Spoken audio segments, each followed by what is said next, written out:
Hello, ಎಲ್ರಿಗೂ ಸ್ವಾಗತ. ಇದು ವಿಜಯದಶಮಿ ದಿನದ ವ್ಲಾಗ್. ನಮ್ಮೂರಲ್ಲಿ ಗಣೇಶನ ಹಬ್ಬದ ದಿನ ಗಣೇಶನ ಇಟ್ಟು ವಿಜಯದಶಮಿ ದಿನ ಅದನ್ನು ವಿಸರ್ಜನೆ ಮಾಡ್ತೀವಿ. ಗಣೇಶನ ಬಿಡೋಕ್ಕೆ ಮುಂಚೆ ಪೂಜೆ ಎಲ್ಲ ಮಾಡಿ ಊರಲ್ಲಿರೋರೆಲ್ಲ ಗೌರಮ್ಮಂಗೆ ಮಡ್ಲಕ್ಕಿ ತಂದುಕೊಟ್ಟು ಪೂಜೆ ಮಾಡಿ ದೇವಸ್ಥಾನದಲ್ಲಿ ಪೂಜೆ ಮಾಡಿ ಆಮೇಲೆ ಅಲ್ಲಿಂದ ವಿಸರ್ಜನೆಗೆ ಹೋಗ್ತೀವಿ.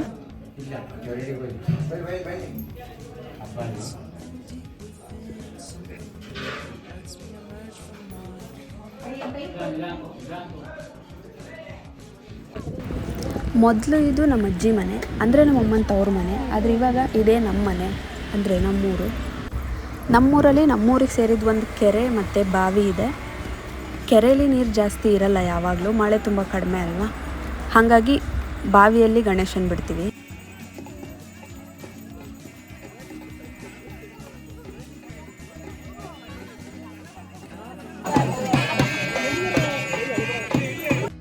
ನಮ್ಮೂರಲ್ಲಿ ಏನಾದರೂ ಫಂಕ್ಷನ್ ಮಾಡೋದಾದರೆ ಮೊದಲು ನಾವು ದೇವ್ರ ಪೂಜೆ ಮಾಡಿ ದೇವಸ್ಥಾನದಲ್ಲಿ, ಆಮೇಲೆ ಅಲ್ಲಿಂದ ನಮ್ಮದು ಹೊರಡೋ ದೇವ್ರು ಸಪ್ರೇಟ್ ಇರುತ್ತೆ, ಅದನ್ನು ನಾವು ಓಡಿಸ್ಕೊಂಡು ಆಮೇಲೆ ನಾವು ಮುಂದಿನ ಕಾರ್ಯ ಶುರು ಮಾಡೋದು. ನಮ್ಮೂರಲ್ಲಿ ಗಣೇಶನ ಇಡೋದ್ರ ಜೊತೆಗೆ ಅವ್ರವ್ರ ಮನೇಲೂ ಗಣೇಶನ ಇಟ್ಟಿರ್ತಾರೆ. ಅದನ್ನು ಸಹ ಸುಮಾರಷ್ಟು ಜನ ಇವತ್ತೇ ವಿಸರ್ಜನೆ ಮಾಡ್ತಾರೆ. ಎಲ್ಲರೂ ಈ ಥರ ಗೌರಿ ಗಣೇಶನ ತೊಗೊಂಡು ಬಾವಿಗೆ 3 ಸುತ್ತು ಸುತ್ತಬಿಟ್ಟು ಆಮೇಲೆ ಗಣೇಶನ ವಿಸರ್ಜನೆ ಮಾಡೋದು.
ಗಣೇಶನ ಬಿಟ್ಟಾಯಿತು, ಇದೇನು ಅಂತ ನೋಡ್ತಾ ಇದ್ದೀರಾ? ಅವತ್ತು ಅಂಬು ಅಂತೇಳಿ ಮಾಡ್ತಾರೆ.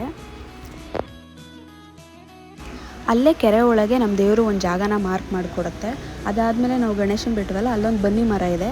ಆ ಮರದಿಂದ ಬನ್ನಿ ಇದನ್ನು ಕಡ್ಕೊಂಡು ಬರ್ತಾರೆ. ಮೊದಲೇ ಬಾಳೆಕಂದೆಲ್ಲ ರೆಡಿ ಮಾಡ್ಕೊಂಡಿರ್ತಾರೆ. ಅದ್ರ ಜೊತೆಗೆ ಬನ್ನಿ ಪತ್ರೆ ಅಂತ ಅಂದ್ಬಿಟ್ಟು ಅದನ್ನು ಕಟ್ಟಿ ಅದಕ್ಕೊಂದು ತೆಂಗಿನಕಾಯಿನ ಕಟ್ಟಿ ಆಮೇಲೆ ಪೂಜೆ ಮಾಡಿ ಅದನ್ನು ತೆಂಗಿನಕಾಯಿನ ಶೂಟ್ ಮಾಡ್ತಾರೆ ಗನ್ನಿಂದ. ಆಮೇಲೆ ಬಾಳೆಕಂದೆನ 3 ಸಲ ಕಡಿತಾರೆ. ಇದನ್ನೇ ಅಂಬಾಯೋದು ಅಂತಾರೆ.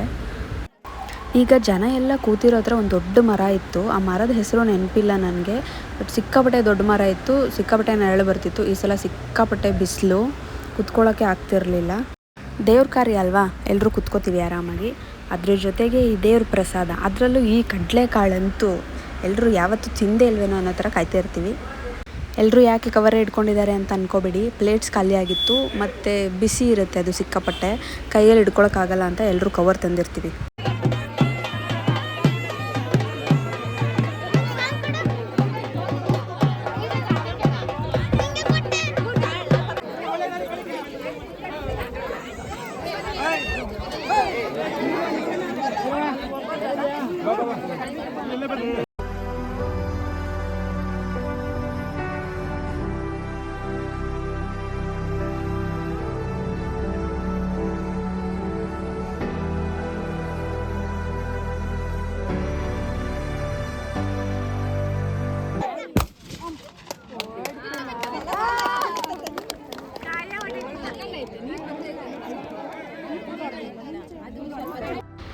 ಇದ್ರಲ್ಲಿ ಕಟ್ಟಿರೋ ತೆಂಗಿನಕಾಯಿ ಹೊಡಿಬೇಕು ಶೂಟ್ ಮಾಡಿದಾಗ 3 ಸಲ ಇಲ್ಲಾಂದರೆ 5 ಸಲ ಟ್ರೈ ಮಾಡ್ತಾರೆ. ಆಲ್ಮೋಸ್ಟ್ 3 ಸಲಗೆ ಎವ್ರಿ ಟೈಮ್ ಕಾಯಿ ಹೊಡಿಯುತ್ತೆ. ಇಲ್ಲ ಎಷ್ಟೊಂದು ಸಲ ಒಂದೇ ಸಲಗೂ ಹೊಡೆದಿರೋದು ನೋಡಿದ್ದೀನಿ. ಈ ಸಲ 5 ಸಲ ಟ್ರೈ ಮಾಡಿದರು, ಅದಾದಮೇಲೆ ಆಯಿತು.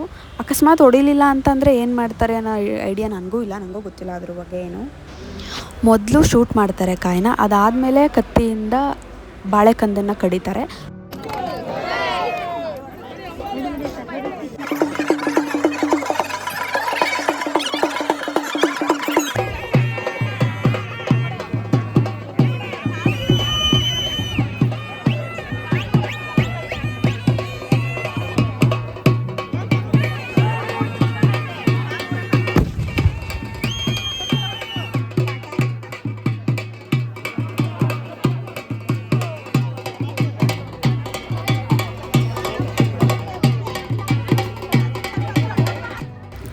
ಈ ಥರ ಮಾಡೋದನ್ನೇ ಅಮ್ಮ ಮಾಡೋದು ಅಂತ ಅಂತಾರೆ. ಇದಾದಮೇಲೆ ಅಲ್ಲಿರೋಂಥ ಬನ್ನಿ ಪತ್ರೆಯನ್ನು ತಗೊಂಡು ದೇವರೇ ನಮ್ಮನ್ನು, ನಮ್ಮ ಮನೆಯವ್ರನ್ನ, ನಮ್ಮೂರನ್ನ ಎಲ್ಲ ಚೆನ್ನಾಗಿಟ್ಟಿರು ಅಂಥೇಳಿ ಅಲ್ಲಿಂದ ಹೊರಡ್ತೀವಿ. ನಾವು ತಿರುಗಾಡಿದ ಎಲ್ಲ ದಾರಿಲೂ ಒಂದೊಂದು ನೆನಪಿರುತ್ತೆ. ಈ ದಾರಿಲಿ ನನಗೆ ತುಂಬ ನೆನಪುಗಳಿದೆ. ಮೊದಲೆಲ್ಲ ಯಾವಾಗ ಹಬ್ಬ ಬರುತ್ತೋ, ಯಾವಾಗ ಗಣೇಶನ ಬಿಡ್ತಾರೆ, ಯಾವಾಗ ನಾವೆಲ್ಲ ಅಜ್ಜಿ ಊರಿಗೆ ಹೋಗ್ತೀವಿ, ಯಾವಾಗ ಒಟ್ಟಿಗೆ ಸೇರ್ತೀವಿ ಅಂತ ಕಾಯ್ತಿದ್ವಿ. ಆಲ್ಮೋಸ್ಟ್ ಎಲ್ಲ ಕಸಿನ್ಸ್ ಒಟ್ಟಿಗೆ ಸೇರ್ಕೋತಿದ್ವಿ. ಈ ಸಲ ಯಾರೂ ಇರಲಿಲ್ಲ, ನಾನು ಒಬ್ಬಳೇ ಇದ್ದೆ. ನಾನು ಬೆಂಗಳೂರಿಗೆ ಬಂದಮೇಲೆ ನಾನು ಎಷ್ಟೋ ಸಲ ಹೋಗಿರಲಿಲ್ಲ. ಆವಾಗ ಅವರಷ್ಟೇ ಹೋಗಿದ್ರು. ಅವರವಾಗ ನಾನು ಎಷ್ಟು ಮಿಸ್ ಮಾಡ್ಕೊಂಡಿದ್ರೋ ಗೊತ್ತಿಲ್ಲ, ಬಟ್ ನಾನಂತೂ ನಿಮ್ಮನ್ನು ತುಂಬ ಮಿಸ್ ಮಾಡ್ಕೋತಾ ಇದ್ದೀನಿ. ಹೀಗೆ ಹಳೇದೆಲ್ಲ ನೆನಪು ಮಾಡಿಕೊಂಡು ಊರೊಳಗೆ ಬಂದ್ವಿ. ಊರೊಳಗೆ ಬರೋಕ್ಕೆ ಮುಂಚೆ ಈ ಥರ ದೇವರಿಗಲ್ಲಿ ಆರತಿ ಮಾಡಿ ಆಮೇಲೆ ನಾವು ಒಳಗೆ ಕರ್ಕೋತೀವಿ. ಅದಾದಮೇಲೆ ದೇವಸ್ಥಾನಕ್ಕೆ ಕರ್ಕೊಂಡು ಬಂದು ಅಲ್ಲಿ ಅದೇನೇನು ಪೂಜೆ ಇರುತ್ತೆ ಅದೆಲ್ಲ ಮುಗಿಸಿ, ಆಮೇಲೆ ಕೆಲವೊಂದು ಸಲ ಅಲ್ಲಿ ಅಪ್ಪಣೆ ಕೇಳೋರೆಲ್ಲ ಕೇಳ್ತಾ ಇರ್ತಾರೆ, ಕುರು ಕೇಳೋದು ಅಂತಾರೆ, ಅದನ್ನೆಲ್ಲ ಮಾಡ್ತಾರೆ.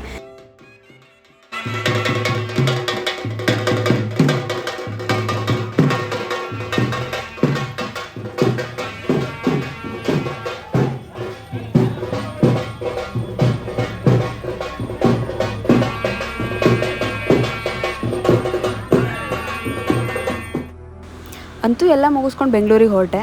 2 ದಿನ ರಜಾ ಹೆಂಗೆ ಕಳೀತು ಅಂತಲೇ ಗೊತ್ತಾಗಲಿಲ್ಲ. ರಜಾ ಕೊಡಬೇಕಾದ್ರೆ ಮಾತ್ರ 2 ದಿನ ರಜಾ ಅನಿಸ್ತಾಯಿತ್ತು. ಊರಿಗೆ ಹೋದ್ಮೇಲೆ ಹೆಂಗೆ ಹೋಯ್ತು ಟೈಮ್ ಅಂತಲೇ ಗೊತ್ತಾಗಲಿಲ್ಲ. ಈಗಲೂ ಎಷ್ಟೊಂದು ಹಳ್ಳಿಗಳಲ್ಲಿ ಬಸ್ಸಿನ ವ್ಯವಸ್ಥೆ ನೋಡಿದರೆ ನಾವಿನ್ನೂ ಯಾವ ಕಾಲದಲ್ಲಿ ಇದ್ದೀವಪ್ಪ ಅನಿಸುತ್ತೆ. ನಮ್ಮೂರಿಗಂತೂ ಬಸ್ಸೇ ಇಲ್ಲ.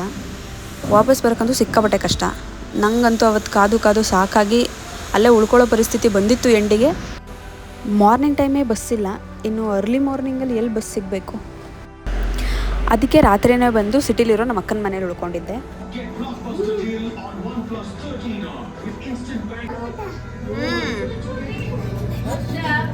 ನೋಡಿಲಿ ಗಣಪತಿ ಹಬ್ಬ ಮುಗಿದ್ಮೇಲೆ ಮಾಡೋದು ನೀನು.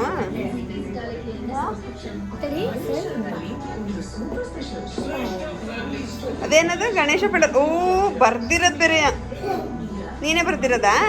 ಇದ್ಯಾಕೆ ಅರ್ಧ ಮಾತ್ರ ಪೇಂಟ್ ಮಾಡಿ ಈ ಕಡೆ ಪೇಂಟೇ ಮಾಡಿಲ್ಲ? ಈಗ ಬರೀತಿದ್ದ?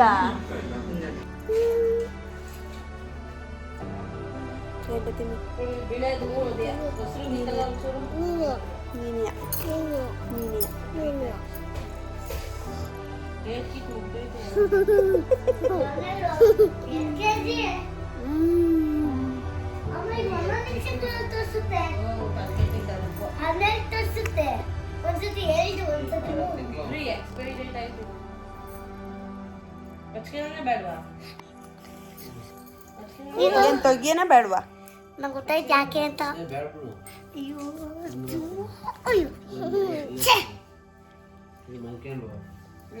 ಅಚ್ಚು ಪೋಸ್ ಕೊಡ್ತೀಯಲ್ವಾ, ತೆಗಿಯನ ಬೇಡವಾ?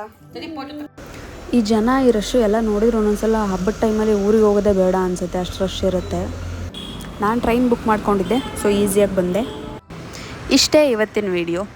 Thank you so much for watching.